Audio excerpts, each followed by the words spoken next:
When has the Nigerian life ever had value? It's an odd question, I know, but follow me on this. In my lifetime, I have gone through what I can only describe as several phases of Nigerian violence. But even before then, there's a lot that we can point to. But let's start with two of the most impactful songs I've heard in my life came in the early 2000s or in the 2000s. One was by African China, which was released in 2004. The title of the song was Crisis. And the second was by Timaya in 2008, and it was titled Dem Mama. Both of those songs were serious lamentations about the reality of the meaninglessness of life in Nigeria, which is why I asked the question, when has the Nigerian life ever had value? Now let's go back in history. Nigeria gained its independence in 1960. In 1967, there was a civil war, and there were casualties in that civil war that are reported to be as many as 3 million, 80% of whom were women and children, not combatants. The Ugep massacre in Cross River happened in 1975. That claimed about 65 people. The Maitesini uprising started in 1980, and then the Kanu riots also came about. That cost Nigeria about 5,000 lives.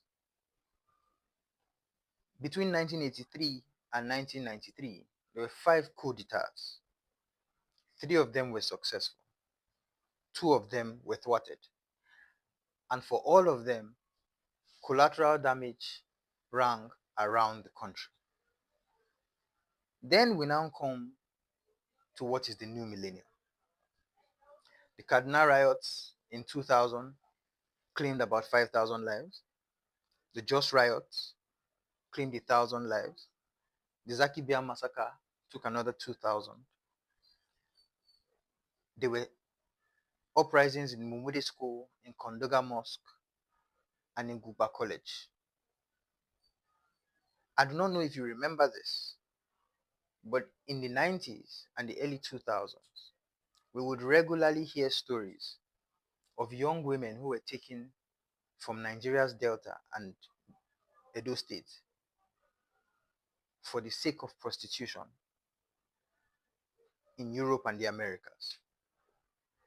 I do not know if you remember that there was once a place called the Kija Shrine, and when it was opened up, they found about the scores of about 100 people who had been used for ritual killings. Today, we have bandits terrorizing the northeast. We have militants in the south-south. There's a pseudo government in the southeast, and there are nomadic killers roaming about the middle belt. Then every once in a while,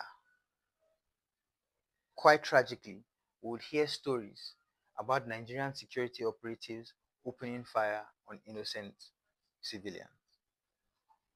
So I ask again, when has the Nigerian life ever had value? On this podcast, we will try to answer this question.